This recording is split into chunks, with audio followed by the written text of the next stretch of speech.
que seas tú, Señor, tomando el control de todo lo que hablemos, que sea tu Espíritu dirigiendo, Señor, y el mismo Espíritu tenga ese poder, Señor, de esparcir el mensaje, la palabra, a todo corazón, a toda vida, Señor, que tenga necesidad y hambre del conocimiento de tus grandes verdades, Señor, para este tiempo que es muy importante. Te damos las gracias por este tiempo, Señor, en el nombre poderoso de Jesús. Amén.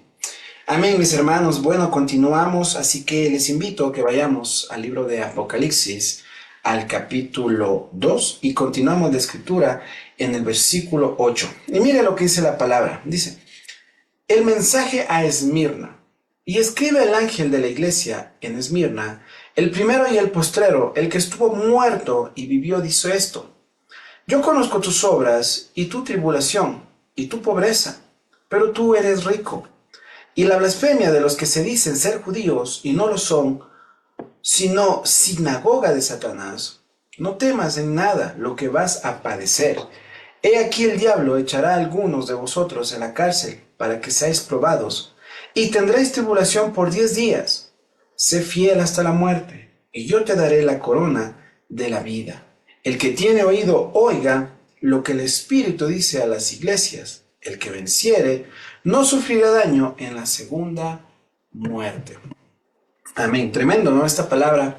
Y mira, aquí el mensaje está dirigido ahora a la iglesia de Esmirna, recordando que todas estas iglesias estaban ubicadas, ¿no?, en aquella región de Asia, más o menos donde ahora nosotros tendríamos una referencia a Turquía. En todas esas regiones estaban distribuidas.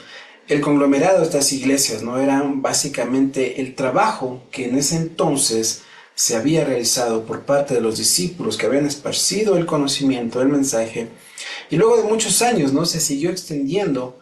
Muchas de las iglesias tuvieron dificultades, muchas de las iglesias se cimentaron en el conocimiento, en la palabra, pero de alguna manera el Señor siempre, como lo veíamos en la iglesia de Efeso, tuvo el control y tuvo la autoridad plena de las mismas. Y mira lo que dice en el principio, ¿no?, cuando vemos esta iglesia. Y escribe el ángel de la iglesia en Esmirna, el primero y el postrero, el que estuvo muerto y el que vivió, dice esto. Y es él mismo, antes de llegar a este personaje, cuando podemos visualizar en Esmirna. Esmirna era una gran y hermosa y orgullosa ciudad, ¿sí? Era una región donde la cultura y el aprendizaje estaba en auge en aquellos días, ¿no? Y tenía orgullo de poder, de estar firme en conocimiento, en sabiduría, lo que se gestaba en aquella ciudad, ¿sí? Ahora, también a Esmirna era una de esas iglesias que la gente consideraba como una iglesia hermosa, ¿sí? Porque Esmirna, el lugar en sí, era una ciudad rica, era una ciudad de comercio, ¿sí? Se dice que Esmirna estaba al final del camino, el cual era conocido por aquel lugar como el Valle del río Hermón, ¿sí? Y prácticamente, como era un valle y estaba muy cercano a todos estos lugares de comercio, a todos estos lugares de afluencia, prácticamente todos pasaban por esta ciudad, ya que también se ayudaban de este río, ¿no?, de este río Hermo que pasaba por aquel lugar, y hacía que ese tránsito de alguna manera le valga a esta ciudad de que se pudiera establecer el comercio. Y obviamente, ¿no?, los mercaderes y toda la gente llegaban a esos lugares por la ayuda de los muelles. Ahora, obviamente, esta ciudad era una ciudad muy bonita, se dice en aquel entonces, una ciudad muy comercial, pero también sabemos que era una ciudad profundamente comprometida a la idolatría y a la adoración del emperador romano, ¿sí? Es una famosa ciudad porque de alguna manera también ahí se establecieron estos cultos a ciertos dioses, ¿no?, a ciertos dioses como Apolo, como Afrodita, y también ahí se estableció el gran templo para Zeus. Ahora, estos dioses de aquel entonces eran los estandartes de aquel lugar, ¿sí? Dirigían prácticamente estos lugares y obviamente también le daba un estatus a este lugar. Podemos entender que vivir el evangelio en aquel entonces les era muy difícil porque obviamente había bastante afluencia de comerciantes que muchos venían, ¿no?, justamente para buscar a estos dioses tan conocidos como aquel entonces. Ahora, en Esmirna se dieron muchas cosas, ¿no? Se construyeron templos, perdón, para dioses romanos, se evidenciaban ciertos cultos que de alguna manera los romanos también lo habían escogido para este lugar, ¿correcto? Ahora, eso entre algunas cosas, ¿no? Tenían grandes deidades, mucho culto a ciertos dioses de la época, mucho comercio, mucha riqueza. Y de alguna manera era una ciudad que no pasaba desapercibido, ¿sí? Al contrario, era una ciudad que de alguna manera era visitado también por César, era visitado por mucha gente que estaba en los altos mandos en el Imperio Romano. Y obviamente, ¿no? Por ahí también se encontraba la famosa iglesia de Esmirna, que este nombre es especial porque hace entrever en su raíz como una iglesia a la cual todo lo que se gestaba dentro de aquel lugar llegaba con olor fragante al Señor. Esa es una de las cosas que hace diferenciar a Esmirna de otras iglesias. Obviamente, si nos enfocamos solamente en lo que sucedía en la ciudad, parecería que Esmirna pasaba desapercibida a la iglesia como tal. Pero cuando vemos lo que directamente el Señor Jesucristo habla a esta iglesia, podemos entender claramente qué importante y cómo el Señor visualizaba y se puede decir amaba a esta iglesia por todo lo que sucedía. Y es allí cuando encontramos el versículo, ¿no? 8, cuando dice que el ángel no es el que escribe, el primero y el postrero, el que estuvo muerto y vivió, dice esto, el primero y el postrero, de alguna manera, Jesús eligió este título de su aparición inicial, ¿no? Cuando nosotros podemos ver en Apocalipsis 11 justamente, que dice, yo soy el alfa y el omega, el primero y el último. Escribe en un libro que ves y envíalo a las 7 iglesias que están en Asia, a Efeso y a Esmirna y a Pérgamo y a Tatira y a Sardis y a Filadelfia y a la Odisea. Jesucristo era quien se estaba de alguna manera dirigiendo a estas iglesias con toda autoridad, como lo hablábamos o lo hacíamos mención en el capítulo anterior, ya que Jesucristo tenía la autoridad y era la cabeza de estas iglesias, ¿no? Entonces, cuando Jesucristo habla del primero y el postrero, está dejando claro su carácter de eterno. Jesucristo no solamente hizo su aparición cuando vino a la tierra, tal vez públicamente o como hombre, muchos podemos entender esta estructura de lo que significó la llegada de Cristo al mundo, pero Cristo como tal es eterno, ¿sí? Él ha tenido influencia directa en todos los asuntos que implican con el universo. Por eso Él deja claro quién es el que ha visualizado esta iglesia, el primero y el postrero. Y déjame decirles que son títulos que le pertenecen solamente al Señor, a Yahweh. Y podemos encontrar muchas de estas referencias, ¿no? En Isaías 41, en el 44, donde deja claro esta referencia a este carácter exclusivo de Dios. Por eso también Jesucristo, aquí se deja ver que el que estuvo muerto y vivió, Jesús también elige este título de su aparición inicial, porque de alguna manera recuerda a los cristianos en Esmirna que ellos servían al Señor que había resucitado. No a muchas de las idolatrías que habían en aquellos lugares, ¿no? Que eran muy famosos, de los cuales, como decíamos, los comerciantes se acercaban a la adoración o a los favores de los mismos.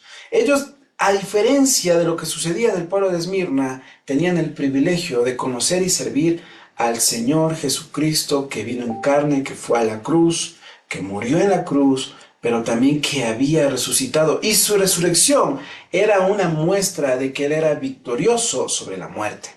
La muerte, déjeme decirle, hermano, no pudo detener a Jesús y no puede detener a su pueblo. Entonces, esta asociación que de alguna manera Jesucristo estaba haciendo en referencia a esta iglesia es para que todos sepan que la victoria fue establecida por aquel que le venció también a la muerte. ¿Correcto? Entonces, el nombre de Esmirna también venía, como decíamos al inicio, ¿no? De esa palabra mirra, que era un perfume. El Señor Jesucristo, que todo lo podía ver, que todo lo conocía, también deja claro que Él no solamente en su carácter era eterno, sino que Él también tenía la posibilidad de visualizar todas las obras y todo lo que sucedía en torno a todas las iglesias y específicamente a Esmirna. Por eso, en esta iglesia es interesante ver cómo su palabra venía de esa raíz que tenía el significado de la mirra, de un aroma agradable que en aquel entonces se mezclaban con otros elementos. Muchas veces se utilizaba para sacar dulces perfumes, ¿no? Perfumes que eran utilizados, muchos de ellos, para ciertos elementos. Uno de ellos para la unción de los cuerpos que habían fallecido. ¿Sí? ¿Por qué? Porque su olor era dulce, era fragante. Eso nos dice, hermano, que muchas de las cosas que sucedían en la iglesia de Esmirna, sus ofrendas como tal, llegaban a la presencia de Dios con un olor fragante. ¿Correcto? Ahora, ¿qué es lo que Jesús conocía acerca de Esmirna? Porque Jesús se dirige a ellos teniendo en cuenta que Él conocía la obra y la estructura misma de la organización que había dentro de la iglesia. Pero sobre todas las cosas, Jesús lo puede ver desde la óptica que muchas veces nosotros no lo podemos entender. Una aplicación espiritual, una aplicación de aprobación o desaprobación. Y mire lo que dice más adelante en el versículo que nos acompaña, en el versículo 9, dice: yo conozco tus obras y tu tribulación y tu pobreza, pero tú eres rico, y la blasfemia de los que se dicen ser judíos y no lo son, sino sinagoga de Satanás. Mire, ¿qué conocía el Señor Jesucristo de ellos? Sí, Jesús conocía las obras de la iglesia de Efesios, pero también aquí nos deja claro que conocía lo que pasaba dentro de la iglesia de Esmirna y por ende de todas las iglesias. Y Jesús, hermano, aquí es maravilloso entender cómo Él no es un Dios que mira las cosas desde lejos, sin la importancia, sin el debido cuidado, sin el debido protección que tiene para su pueblo. Por eso Jesús dice: yo conozco las obras, pero también conozco tu tribulación y conozco la pobreza que sucedía en aquel lugar. Él conocía esas tribulaciones en el sentido de que Él miraba lo que le sucedía a cada uno de ellos. Y en el sentido de que Él sabía las tribulaciones también por la experiencia personal cuando Él estuvo aquí en la tierra. Dice que Él también conocía la pobreza. De acuerdo con la historia, Esmirna era una ciudad próspera, ¿sí? Pero los cristianos allí eran pobres. La palabra utilizada para pobreza es esa palabra que habla de necesidad, ¿sí? Esa palabra que de alguna manera, ante los conceptos humanos y seculares, se distingue a quién tiene más, quién tiene menos, ¿no? Basado por las riquezas, por el dinero. Y déjame decirte que los cristianos en Esmirna conocían la pobreza, ¿sí? Porque obviamente muchos de ellos eran asaltados, eran corridos de sus trabajos. Y déjame decirte que mucho de eso sucedía por causa de la persecución que ellos tenían. ¿Por qué razón, mi hermano? Por defender el verdadero evangelio.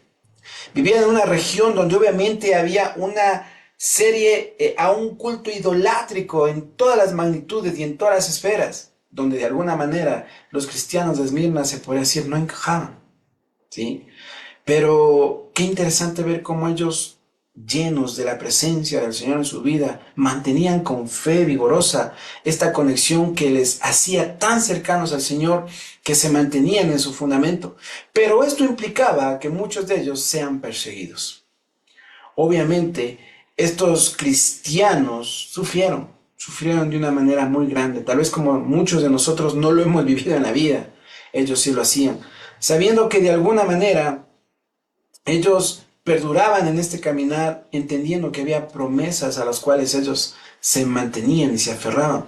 Pero ese tipo de persecución económica, hermano, era una razón importante por la cual los cristianos en Esmirna eran pobres. Aún hoy, esta es una forma común, hermano, de persecución de los cristianos. Lo vemos en muchos países, ¿no? Cómo hoy se persigue a muchos cristianos y muchos de ellos tienen que esconderse. Una persona, hermano, que no puede dedicarse a las actividades cotidianas, muchas veces va a sufrir los embates de la vida. Pero es interesante que Dios miraba la situación de ellos y que de alguna manera el Señor también tenía control y guardaba de las vidas de aquellos hermanos que de alguna manera sufrían esa persecución. ¿No era esto algo indiferente para el Señor. Al contrario, el Señor estaba viendo tan de cerca lo que sucedía en aquel lugar. Para el Señor era muy importante todo lo que ellos establecían en su vida, todo lo que ellos establecían en su ministerio, y el Señor no los deja por fuera. Ahora, mira lo que el Señor les dice, ¿no? Conozco tus tribulaciones y tus pobrezas, pero eres rico. Este es un concepto muy extraño, tal vez mucha gente no lo pueda entender. Porque diga, ¿cómo al mismo tiempo si soy pobre y al mismo tiempo puedo ser rico? O sea, no comprendo esa situación porque no coincide. No coincide, hermanos, según los estándares de este mundo, ¿sí? Pero Jesús les deja claro que les conocía en medio de ese tipo de aflicciones. Ahora, uno diría, pero hermano, parecería que el Señor los había olvidado. Porque claro, miraba sus aflicciones, miraba que de alguna manera ellos padecían. Mire que muchos de ellos también padecían por persecuciones de otros judíos. Porque muchos de ellos eran cristianos que habían sido encontrados en estas regiones de Asia. Muchos de ellos no eran judíos. Obviamente, en aquel entonces, como lo mencionábamos en Efeso, había una persecución también porque había muchos judíos que trataban de judaizar a todos los que en aquel entonces llegaban al cristianismo. Y obviamente, como muchos de ellos no seguían este mismo lineamiento, no acerca de las leyes de Dios, sino acerca de las tradiciones de hombre, también sufrían persecución. Entonces, cuando nosotros vemos ese tipo de aflicciones, uno diría, pero parecería que el Señor los había olvidado. Pero el Señor no los había olvidado. Tenía muy claro lo que sucedía con ellos. Por eso el Señor hace una observación en la cual ya no los estándares del mundo ya no aplicaban la designación que aparentemente ellos tenían, pobreza. El Señor mira con un entorno claro del Creador, del Eterno, como verdaderamente la visión que es real y verdadera debería a nosotros alentarnos, la que Dios tiene acerca de nosotros. Y Dios dice, pero tú eres rico. Tú eres rico. Cualquier circunstancia, hermano, externa, dice que el cristiano de Esmirna era pobre y aún destruido, de baja condición. Pero Jesús, cuando miraba a través de las circunstancias para ver que ellos verdaderamente a través de sus obras, a través de ese lineamiento espiritual que verdaderamente destacaba en la vida de los cristianos de Esmirna, el Señor ve riqueza. ¿Por qué? Porque a diferencia tal vez de muchas iglesias de aquel entonces, todo lo que sucedía en torno a esta iglesia, como su nombre mismo lo explicaba, ¿no? Era como una dulce fragancia. Esmirna, el más pobre, pero al mismo tiempo era el más puro de todas las iglesias. Sus obras denotaban, hermano, temor a Dios, amor a Dios, santidad. Muchos de ellos no se dejaron llevar por las circunstancias en las cuales muchos hubieran dicho, ¿saben qué? Dejémoslo todo. Al contrario, se relacionaban más con Dios. Y todo eso hacía que su condición espiritual, a diferencia de muchos, notaba riqueza. Hermano, tu condición espiritual ahora puede notar tal vez muchas obras o puede notar en tu vida, en tu entorno económico, mucha riqueza. Pero si tu relación con el Señor no es manifestada de la misma forma como exteriormente te muestras, entonces esa relación dirá que nuestro entorno tal vez sea rico, pero mi espíritu y lo de adentro, lo que verdaderamente el Señor mira a través de tus acciones, está en quiebra. Y eso es algo que los de Esmirna no lo sufrían, no lo padecían. Sufrían los embates externos, pero espiritualmente, internamente, demostraban y rebosaban riqueza. Por eso sus acciones y sus obras delante del Señor eran o llegaban con olor fragante. Ellos verdaderamente ante los estándares del reino eran ricos. Sus obras, sus acciones, sus palabras, sus oraciones y todo lo que estaba dirigido en torno a esa vida ministerial de ellos denotaba fragancia agradable, un aroma que a Dios lo aceptaba. Amén. Jesús pensaba de ellos eso, ustedes son ricos. Jesús los consideraba ricos, entonces ellos eran ricos.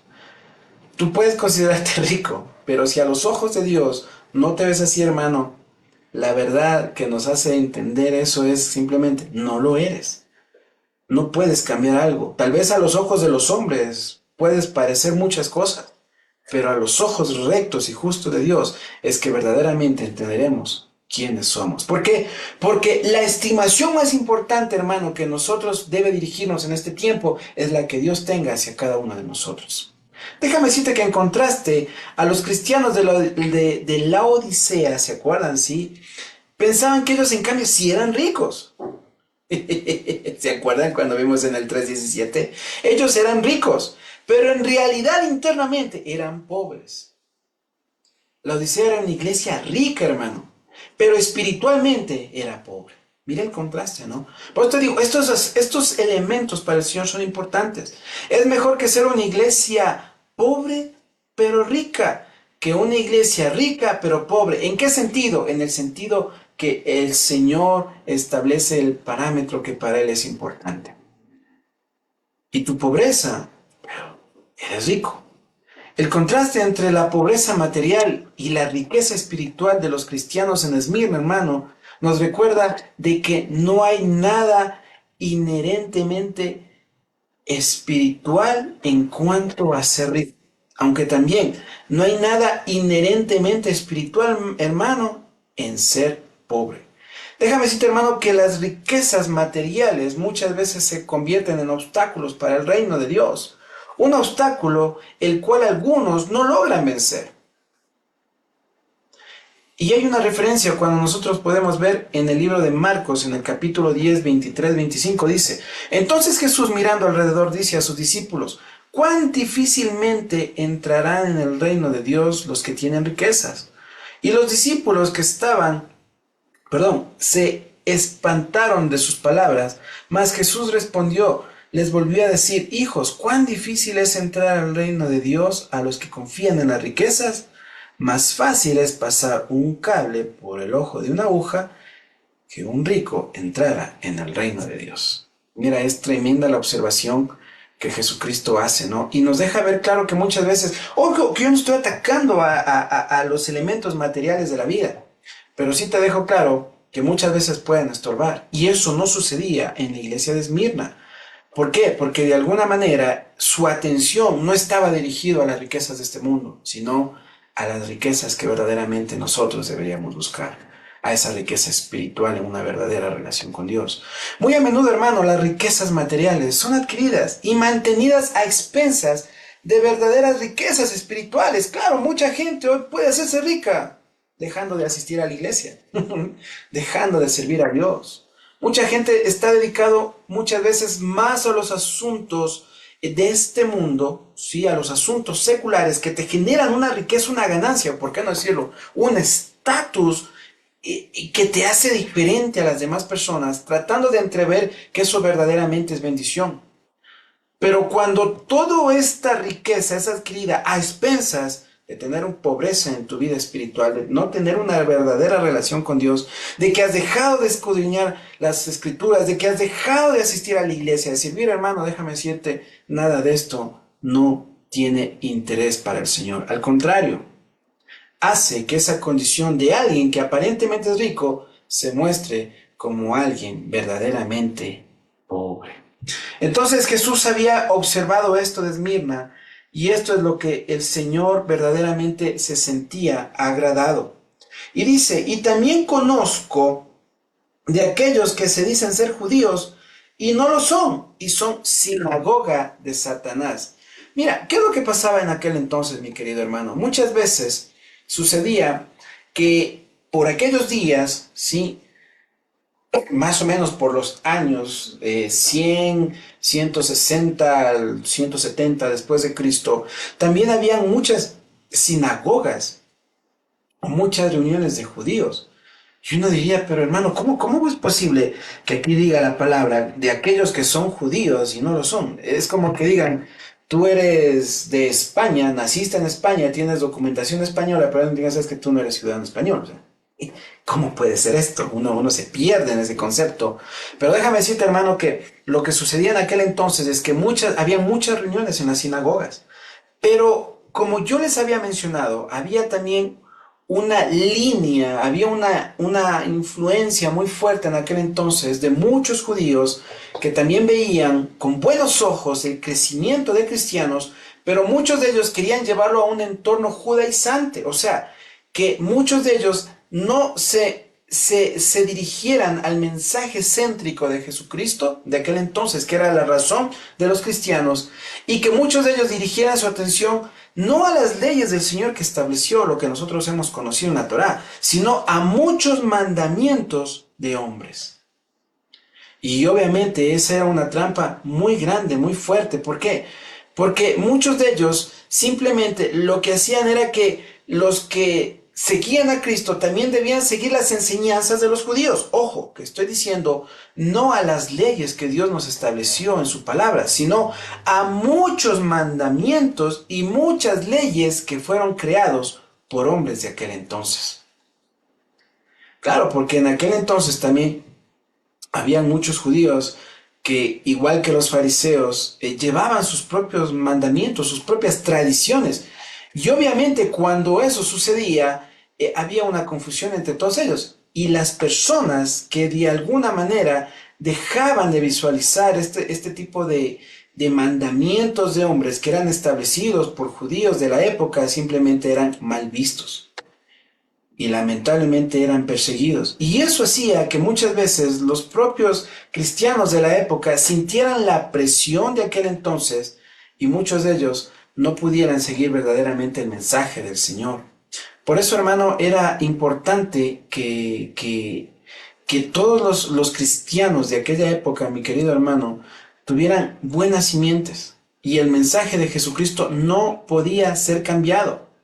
Pero los judíos de aquella época, de alguna manera, querían cambiar las cosas, querían traer nuevas doctrinas a las personas. Y por causa de eso, obviamente, muchas personas eran perseguidos. Y pasaba en aquel entonces. Por eso, los propios judíos perseguían a otros cristianos, obligándoles a que ellos cumplan normas o mandamientos que eran establecidos por hombres. Y obviamente, cuando ellos no lo hacían, simplemente sufrían las consecuencias. ¿Por qué? Porque había choques culturales, había choques étnicos que de alguna manera querían truncar, ¿qué cosa, mi querido hermano? La obra de Dios. Dice, en Filipenses 3:3 dice esta referencia, porque nosotros somos la circuncisión, los que vivimos en espíritu a Dios, y nos gloriamos en el Cristo, no teniendo confianza en la carne. Y muchos de estos judíos todavía les obligaban, es que usted tiene que circuncidarse y hacer esto por aquí y por acá. Y obviamente dejaban de lado el mensaje de Jesucristo. Querían simplemente que las personas que encontraban estas nuevas doctrinas, estas nuevas corrientes, sean aceptadas. Y quien no lo hacía, hermano, simplemente eran dejados de lado. Entonces, ellos, a diferencia de lo que estaba sucediendo en aquel entonces, simplemente querían llenar de una doctrina extraña, de una doctrina en la cual se mezclaban los conceptos y las tradiciones de los hombres, y de alguna manera a través de estas doctrinas querían anular el verdadero mensaje de transformación de las personas que lo había entregado Jesucristo a través del conocimiento de la palabra que se dirigió a los apóstoles. Entonces, a estos judíos se referían, ¿no? Porque obviamente esto podría parecer contradictorio. Y no era contradictorio a alguien que había nacido no en su país, sino a aquellos que de alguna manera estaban cambiando el mensaje del cual muchos judíos, por todas las razones que conocemos, también habían despreciado o dejado de lado por la aceptación a Jesucristo. Ahora, ¿qué nos dice la palabra? ¿Qué es lo que Jesucristo había mirado? Era todos estos elementos que de alguna manera querían apagar el espíritu de Esmirna. Y para seguir avanzando, ahora, ¿qué Jesús al mirar esto determina para la iglesia de Esmirna? Dice, lo que Jesús quiere que hagan los cristianos en Esmirna. Dice en el 10, no temas en nada lo que vas a padecer. He aquí el diablo echará a alguno de vosotros en la cárcel, para que seáis probados, y tendréis tribulación por 10 días. Sé fiel hasta la muerte, y yo te daré la corona de la vida. ¿Qué es lo que el Señor les estaba diciendo? Y creo que es lo fundamental en el mensaje de Esmirna que nosotros deberíamos tener siempre claro como una forma de esperanza, como una forma que nosotros debemos siempre abrazar en nuestros corazones. Lo que Jesucristo les dijo, no temas. Literalmente esto se traduce mejor a, ¿sabes qué? No tengas miedo. Pese a todas las dificultades que ustedes parecía que ante los ojos del mundo no tenían una salida clara, el Señor estaba mirando y se agradaba de sus obras, se agradaba de sus ofrendas, se agradaba de su servicio, de su confianza, se agradaba de que todo lo que sucedía dentro de este lugar llegaba con olor fragante al Padre. Y el Señor, mirando obviamente el entorno negativo de una región idólatra, de una región que perseguía a los que guardaban el verdadero mensaje, el Señor les dice: no temas, no tengas miedo. Los cristianos de Esmirna sufrieron persecución y ellos tenían miedo, tal vez muchos, ¿no? Por la presión misma del lugar. Y algunas veces, hermano, pensamos que los cristianos que soportan persecución son superhombres, son fuertísimos. Déjame decirte, hermano, que muchas veces cuando miramos a profundidad, también muchos de ellos llegan a tener temor por las luchas cotidianas. Habían cosas, hermano, por las que ellos habían de padecer. Su fidelidad a Dios. Y Jesús quería que ellos estuvieran listos para estar firmes en contra de esas cosas. Y ahí el Señor le dice: ¿y sabes qué? Se me cruzaba, perdón, aquí estamos. Y el Señor le dice: he aquí el diablo echará a algunos de vosotros en la cárcel por 10 días para que seáis probados, le dice. Pero tranquilo, tendréis tribulación, pero sé fiel hasta la muerte, y yo te daré la corona de vida. Aquí el Señor estaba dejando claro algo, hermano, que ellos iban a padecer. Tal vez uno cuando ve 10 días, solo 10 días. Y es posible que estos 10 días sea una representación misma de que durante el ministerio aquí en la tierra, hermano, muchos de nosotros seremos atribulados. En todas las formas. Por eso Jesús les dice lo que iba a suceder en contra de ellos por esa fidelidad a Dios. Dice: va a ser un tiempo específico, va a ser un tiempo determinado, ¿sí? Ahora, de acuerdo con Jesús, la persecución que vendría a los cristianos de Esmirna sería de parte del diablo. Al mismo tiempo, estaba medido y limitado por Dios. No es que Satanás tenía libertad para hacerlo. Seguramente el diablo quería encarcelar por un tiempo mayor, pero Dios le dijo: no, 10 días. El ser echado a la cárcel era una persecución severa. En aquel día, hermano, la cárcel nunca sería o era utilizado para rehabilitar a nadie. Y raramente era utilizado para que alguien pueda reflexionar acerca de sus acciones. Simplemente se utilizaba para castigar. Normalmente eras echado a la cárcel mientras esperabas juicio y ejecución. Pero tus días ahí no eran para nada agradables. Pero, ¿cuál era el sentido que tal vez Dios permitía esto en la vida de ellos? Simplemente perfeccionarlos, hermano. Las pruebas a nosotros lo único que hacen es perfeccionarnos, llegar a esa estatura perfecta. Mira, que ellos en sus acciones cotidianas y diarias llegaban con agrado a Dios. Pero de alguna manera el que ellos padecieran este tiempo, hermano, y tal vez lo que muchos de nosotros podemos padecer por causa de la fidelidad, por causa de guardar verdaderamente el significado de ser fieles y leal a la palabra del Dios eterno, será que muchos de nosotros seremos perseguidos. A mucha gente no le va a parecer que tu vida, que de alguna manera sea alineado a lo que Dios demanda de todos los hombres, pero no todos los hombres escuchan las demandas de Dios. Entonces, obviamente, este resultado podía desfallecer el espíritu de mucha gente. Pero el Señor le dice: tranquilo, solamente era un tiempo, le dice. Pero, ¿cuál era?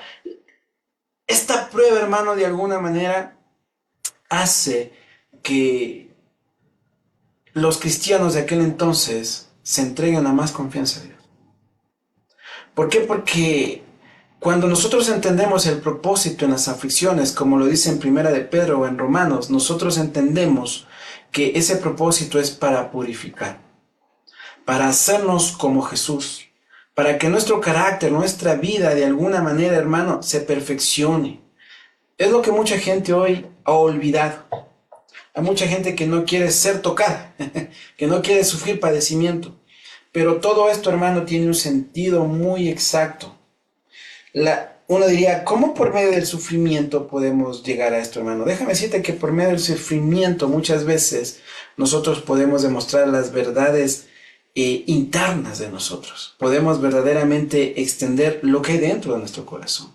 Por medio de lo que no está bien, nosotros podemos decir: Señor, cambia esto, ayúdanos. A través de la persecución, tu atención siempre va a estar dirigida a Dios. Y esa atención, de alguna manera, es tomada por el autor y consumador de nuestra vida. Por esa razón ellos fueron probados. era una oportunidad, tal vez alguien diga para sufrimiento, sí, pero de alguna manera para perfeccionar también tu espíritu y tu corazón, de que todo lo que tú sucede en tu vida, hermano, esté alineado verdaderamente a eso que Dios está buscando en nosotros, fidelidad, santidad. Y como prueba de esto, aquellos que entendían y llegaban a la culminación de esto, el Señor les dice, sé fiel hasta la muerte. O sea, la fidelidad, hermano, no está determinado por las circunstancias, un tiempo, tiene que ser totalmente entera hasta los últimos días de nuestra vida. Y si antes el Señor no viene en rescate de su pueblo. Por eso el Señor les dice, el que tiene oído oiga lo que el Espíritu dice a las 7 iglesias. El que venciera no sufrirá daño en la segunda muerte. Hermano, hay una gran promesa. Lo que Jesús le dice a esta iglesia es importante. Pero el que ellos llegasen a entender que llegar en fidelidad hasta el último día de sus días, hermano, literalmente es victoria.